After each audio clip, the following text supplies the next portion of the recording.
Today's excited, man. We get an opportunity to play some football, some meaningful football. Looking forward to this weekend, getting out there and competing. I'm excited, man. Football still means something to the guys in the locker room and the guys that's going out there Sunday. So, man, for the guys that's, giving it their all, man, it means a lot. I'm looking forward to the opportunity. Man, it's very weird, but it happens. Things happen throughout the course of a football game, and just got to keep your head down and keep rolling. Yeah, man. Every time you go out there, it's an opportunity to just learn different things about your teammates, yourself, and that's pretty much it. We practice throughout the week. We throw routes on air. You get a good feel for the guys, and we just want to apply it to the game. Man, throughout the course of the game, emotions are high, flaring. Your competitive juices set in. And you want to continue to fight through whatever you're going through. So I didn't notice anything, so yeah. You just got to respect the game, man. You respect the game rewards you. So that's all. I had a good talk this morning with my good friend Steve and Ray, Stevie Wonder and Ray Charles. What the hell's he talking about? This is the guy that's going to be driving the ship on Sunday. This is the guy who's going to be at the helm all Sunday afternoon against the New England Patriots and Bill Belichick. And he's talking to Stevie Wonder and Ray Charles. And they've said it's going to be okay. Everything's going to be okay. Stay off the weed. It's stay off the weed. And you can't stay off the weed. Stay off the damn weed. And they don't listen. Stupid. Sit there and stay on the weed. That's what he just said. I mean, he literally just said that. Let's finish off what he had to say. And they can see what's going on, so, yeah. Oh, yeah, we just go out there and compete, man, for one another. It's an opportunity to go out there for guys like Tyreek, Melvin, Xavier, Mike, Sealer, Javon Holland, guys who, this game means something to. So I get an opportunity to go out there with them Sunday. I'm looking forward to it. So I was kidding. I don't care if Teddy Two Gloves has to smoke a bowl of the most Maui stuff he can find if he can perform on Sunday. In fact, maybe Tua can hook him up with a connection and get some Maui Wowie sent to Miramar or wherever Teddy lives and hook him up. Hook a brother up.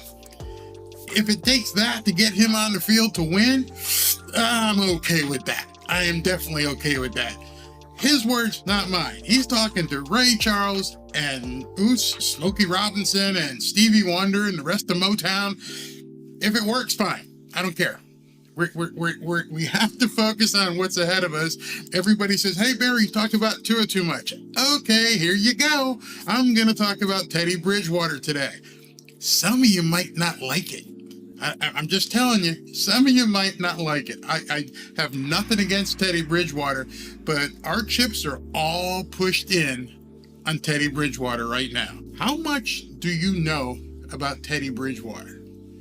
Yeah, I'm looking at the roster right here. He's a 9-year guy out of Louisville. He's 6'2", 212 pounds. He's 29 years old. In reference, whether or not you believe it or not, Tua is 6'1", 217. So we're not talking about a huge gap in size here. They're very comparable. Teddy obviously wears the big Gazoo helmet because of the concussions. He said, oh, did you know that?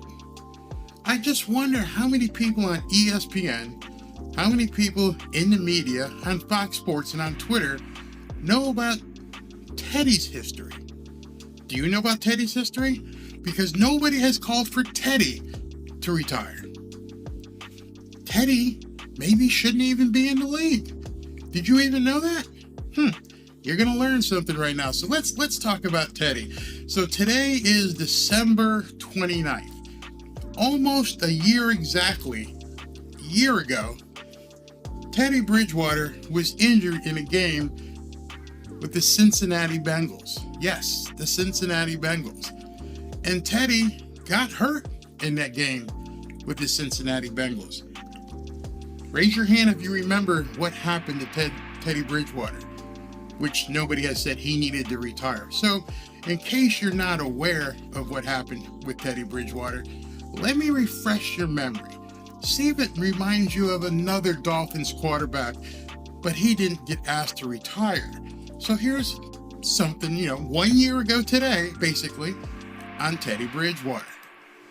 So Teddy was running against the Bengals, and he bumped his head, and he went down hard, and he didn't get up. He was unconscious the entire time. Then he got made unconscious, and then they turned Teddy over because, people get unconscious when they have concussions all the time. They revived him. Notice he wasn't really hit. He just lost his footing, and boom, he bumped his head against the Cincinnati Bengals. And then he was carted off the field on a stretcher. And thank God Teddy has since recovered after being taken off the field on a stretcher against the Cincinnati Bengals. Did you all know that? I bet there's plenty, from what I've seen in the Dolphins fan base, I bet there's plenty who don't know that. I bet there's plenty who've never seen that, who didn't know how bad Teddy was hurt. That Teddy had a concussion, and he had the ambulance and had to come and take him off the field, and they had to immobilize his head. And no one's asked for him to retire. Not one person has said Teddy should retire. But I digress. Let's look at this. Let's look at Teddy Bridgewater's injury history. Have you seen Teddy Bridgewater's injury history? Let's see, as they chart it out here in the 1, 2, 3, 4, 5. We go down to his history. In 2012, Teddy had an ankle sprain, a pull, unspecified, grade 1. Not bad. Then in September 28, 2014, he had another ankle sprain. But oh, look here, November 8th, 2015, Teddy bumped his head and got a concussion. Notice, I want you to pay good attention to this. Notice it says grade 1. No one has talked about what grade Tua has suffered as of yet, but he had a grade 1 in November 8, 2015. Barry had 7 years ago. Oh, okay, I'll keep going. Then he had torn ACL, grade 3 tear in 2016. Then he fractured his wrist. Wow, this guy is really injury prone. Good thing we have him here at the Miami Dolphins, because our number 1 quarterback, QB1, he's so injury prone.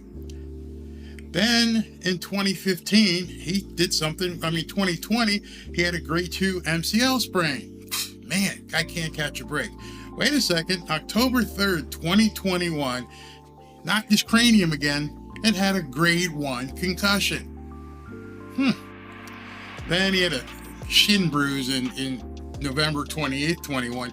Then he had December 19, 2021, he had a grade 2 concussion.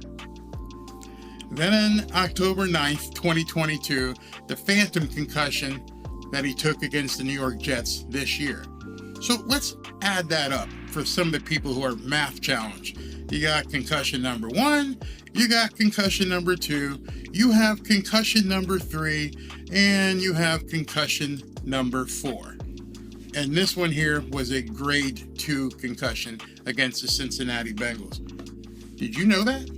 Did you know that Teddy Bridgewater, who is now being heralded as the savior of the Miami Dolphins, where people on Twitter said, okay, let's get Teddy in or Skyler. Did you know he was injury prone, or was it just for Tua that people undertake those kind of discussions?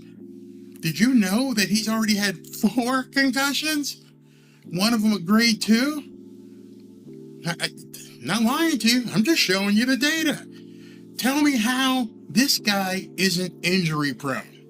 Oh, but Barry, Tua's had 3 this year. Well, actually 2, but if you want to count the other one in Buffalo as a concussion because you don't believe the doctors, I understand the paranoia. Let's say he had 3. He's still behind. He's still behind Teddy. But Barry, they're all this year. So to that, I'm going to ask you, Mr. Neurologist, Mr. ESPN Neurologist, Mr. Twitter Neurologist, I would like you to tell me what grade Tua's concussions were. I want you to tell me, since you know so much, what grade his concussions were. And if you knew the grade, what does that mean in terms of severity? Go look it up. But you're putting the halo on Teddy Bridgewater, which I don't have any problem with Teddy Bridgewater. If Teddy Bridgewater wants to smoke it up and he can play this Sunday and help the Dolphins win and play next time against the Jets and help the Dolphins win, hats off, salute. I'm right behind him. But don't give me any shit about Tua being injury prone. Don't give me any shit that Tua should retire. Don't give me any shit that he's a noodle arm and everything else you say when you don't even know the history of the guy replacing him. Straight up, fact. No, it's right there. I can show it to you again. You want to see it again? There it is, all of it, right there. His entire injury history as a professional football player. We're not even going back to Louisville. And it goes all the way back to 2012. Am I hot about this? No. I wish Teddy Bridgewater the best this weekend. We need him to perform. We need him to win. We need Teddy Bridgewater to step up to the plate, be the 9-year vet that he is, and bring the Miami Dolphins to victory. And I support him wholeheartedly, and I want him to succeed. Don't let anyone comment and say, oh, Barry, you're just making whatever you guys want to say. It's not true. I'm just bringing you fact. What you do with it is up to you. You can continue to call Tua injury prone, but who are you comparing him to? Tua had an injury in Alabama. It took him a while to get healed at Miami. He's had a couple concussions, possibly 3 this year, and he's still behind the injury count of the guy who's stepping in for him. Is anybody catching on to this Barry guy?